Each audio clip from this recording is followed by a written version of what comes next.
Have you ever played a game launch day that sucked? Not just sucked, but was buggy, broken, overhyped? Did you stick with it? Refund it? Or did you put it away until months later, or years even, someone says, hey, that game, it sucked, now it's good? How many times does a game come back from the brink? Whether it's devs abandoning it or the players, it's hard to make a comeback in this industry. So when it does happen, it's a real accomplishment. Games like No Man's Sky, Cyberpunk, and Final Fantasy XIV, these games seemingly doomed from the start, go against the odds, and come back from the brink. But what if it's not just one game? It's a whole franchise. The entire legacy you're responsible for. Can you come back from it? Is it even possible? Has something like that even been done before? 8 long years. That's how long it took to get here. On November 11th, 2014, the Master Chief Collection released, and 8 years later, it would receive its final update in December of 2022. When I think of comebacks, this is number one. For the uninitiated, here's a quick recap. At its release, Halo the Master Chief Collection was regarded as one of the worst launches in Xbox history, perhaps even one of the worst game launches ever. The Master Chief Collection was a special type of failure that has not only affected the legacy of the console it was launching on, but did irreparable damage to a struggling brand once regarded as one of the industry's greatest. On June 10th, 2014, during Microsoft's press conference at E3, Halo the Master Chief Collection was announced to celebrate the 10-year anniversary of Halo 2. For the first time ever, you can play the entire Master Chief saga on a single console, the Xbox One, with Halo the Master Chief Collection. A port of the game was inevitable. Packaging of the games at the time was unexpected but a welcoming surprise. With a remaster of Halo 2 to boot, it was almost too good to be true. And I am excited to tell you that Halo 2 is getting the full anniversary treatment. We've retouched every part of the game, and of course you can switch from new to classic at the touch of a button. And it was. Behind the scenes, it was chaos. There is still a lot of information not known at this time, but what we do know is the Master Chief Collection was originally just going to be a remaster of Halo 2, treated exactly the same as Halo CE's remaster several years prior. However, pressure from Microsoft forced 343 to change scope and make the game encompass all 4 games with everything unlocked on one disc in a single seamless interface, so you can play the Chief's journey however you want. The Master Chief Collection has over 100 multiplayer maps. That is every map ever released on Halo 1 through 4, all running on their original engines, all running at 1080p, 60 frames per second, on dedicated servers. A nearly impossible task made significantly harder, with each game having a different engine with its own quirks and issues dating back over a decade. On top of that, you're remastering one of the games from the ground up at the same time. And to add salt to the wound, it's one of the most unstable AAA games ever developed from a programming standpoint. Seriously, the horror stories around the creation of Halo 2 are legendary, but the public had no idea about this. The Microsoft executives didn't care, and were even more worried about the struggling Xbox One at this point. And 343 were left with the hardest task of their career. The Master Chief Collection also had a secondary purpose. You see, at the same time of all this was happening, 343 was also developing the next mainline game of the Halo franchise. MCC would act as essentially advertising for the brand new game coming out a year after that. To put it bluntly, the game was doomed from the start. So November comes around and the game ships for Xbox One. You get the game and you're greeted to this. Welcome to the Master Chief Collection, where you get a black screen of death every 5 seconds. To put it lightly, they did not succeed. Even with the help from other developers including Ruffian, Saber Interactive, Certain Infinity, and United Front, the game's fate was all but inevitable. The game was missing a ton of features from the original, and the ones that are there don't work at all. Multiplayer, good luck finding a game. 20 minutes of searching. Nothing.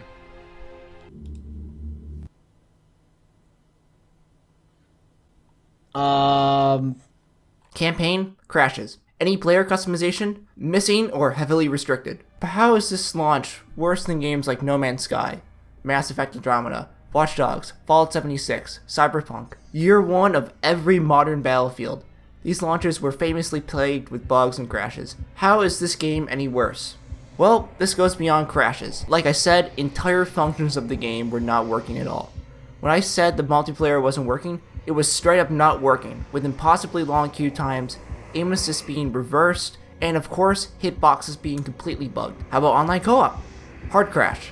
Single player? Go fuck yourself. Saving the game is impossible. Literally. And on top of that, these aren't brand new games. These are beloved classics.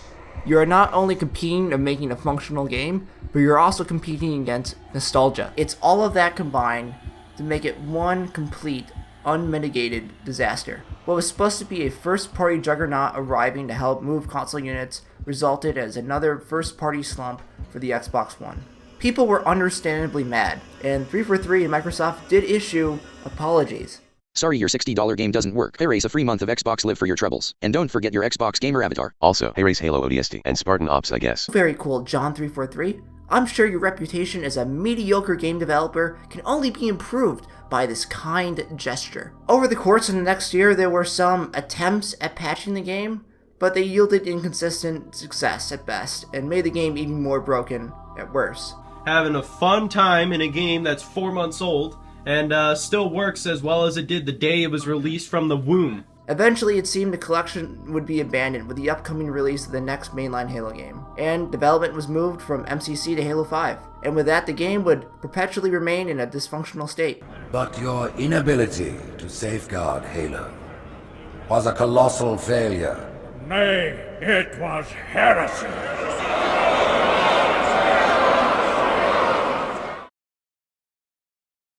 And so MCC would lay dormant, incomplete, and obsolete for a number of years. The unlikely salvation for the Master Chief Collection would come from two different places, both equally surprising.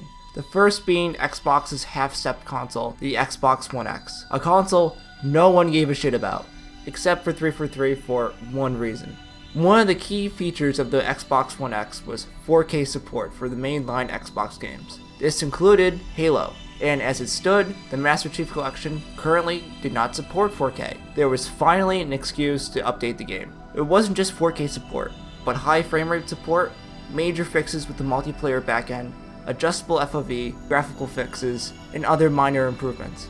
It was then when the public consensus for MCC finally began to change, from this is a broken and playable piece of shit to, oh hey, they fixed the game. One of the standout changes in matchmaking was the introduction of the Composer, a new way to search for multiplayer games. This is a genuinely fantastic system that allows you to filter what games and what modes you want. Especially when you're dealing with as many maps and modes as MCC has, it's a godsend. I just hope they reuse this terrific feature for future games. Oh, they didn't. What's wrong with you? The reaction was actually so positive, 343 finally allowed a segment of the team to remain on the collection to continue developing for it, and the game would actually see updates into the following year that would continue to improve upon the game. There was also something else that was stirring interest around Halo, and it wasn't coming from the Xbox One. Let me introduce you to El Dorito. It was a mod that was for a defunct Halo game known as Halo Online, a planned release of Halo 3 for Russia, of all places. Originally released in 2015, the mod would receive its largest and final update on 4/20/2018. The mod garnered a significant amount of attention. Hell, I made a video on it back then. The concurrent player count for this mod, that essentially had no advertising besides its Halo 3 on PC, was astounding. By this point, 343 was aware of the game, but more importantly, Microsoft as well. The mod had done its job. It had proven there was still an audience on PC to Microsoft, and in tangent with a radical shift by the tech giant in 2019 to prioritize PC releases of their first-party titles, the MCC was formally announced for Windows and Steam. Let's see the live reaction. He's got pizza! No! Oh shit! Oh fuck! The reception to the announcement was actually insane. It was probably the most goodwill 343 had generated in its entire existence for the franchise. And to be honest, I think this port was decided for three reasons. Two of them I previously stated, and thirdly, to generate hype for the next game, Halo Infinite. Where have I heard this story before? But hey, this time it's different, right? The legwork is done. All you gotta do is press the big port button on the keyboard, and it works fine on PC, right? It is true that a large portion of the development was already done, but now you're developing for PC, which includes literally countless hardware factors opposed to a console where everyone has the same machine.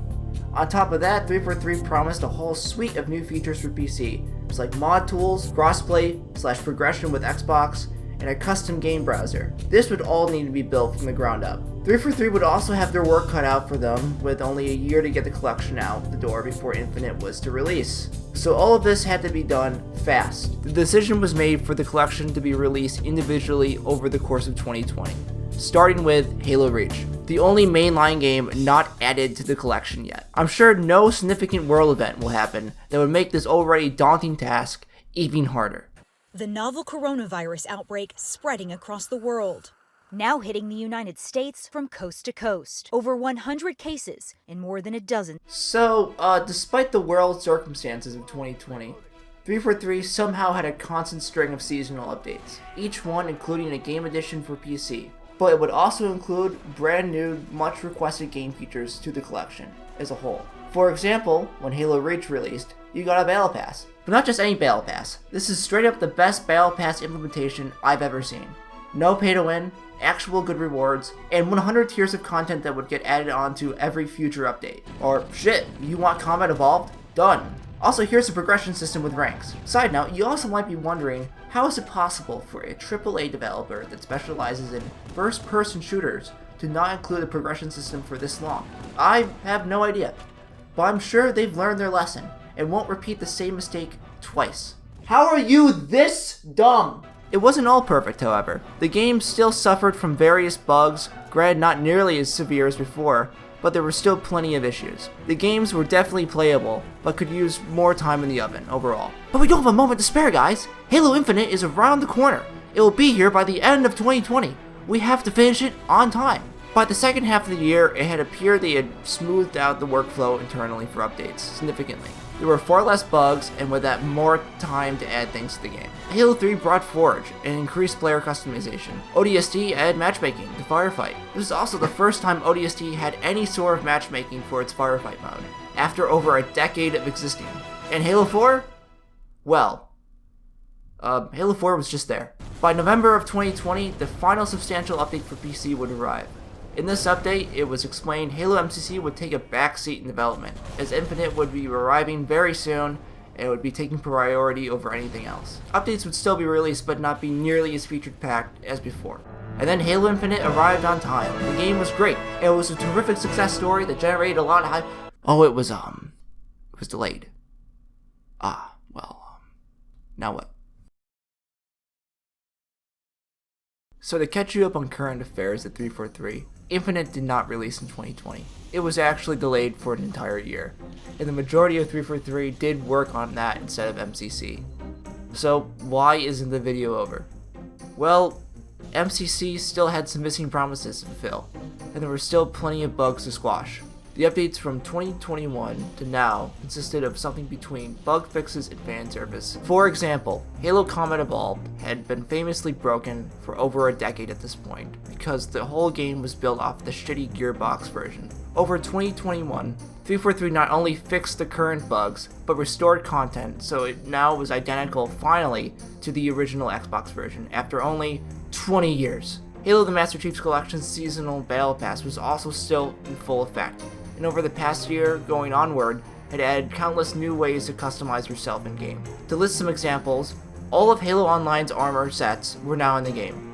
Also added were new Elite armor and ODST armor. There were also some themed armor sets added to the game that were sillier, like Gundam or Gladiator. Not really realistic in the sense, but more, why not?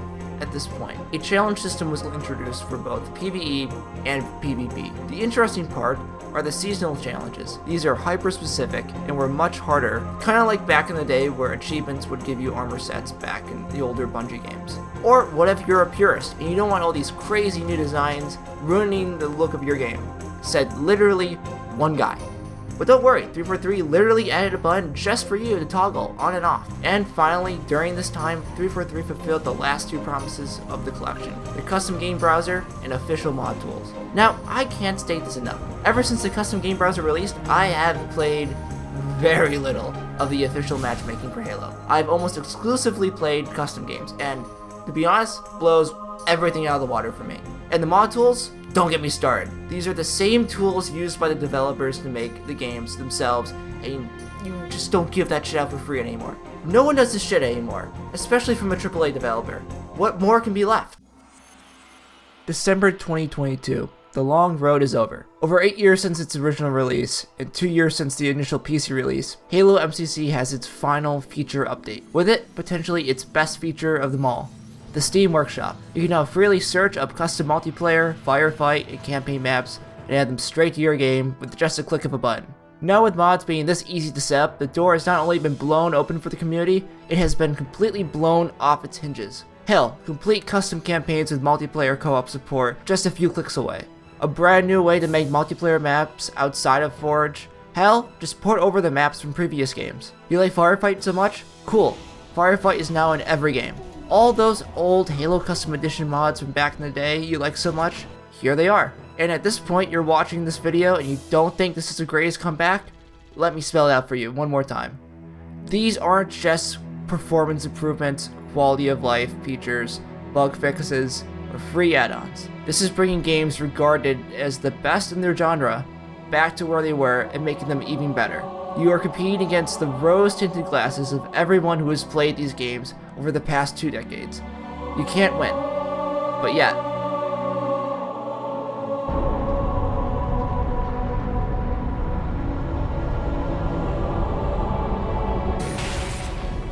We trade one villain for another. I am a monument to all your sins.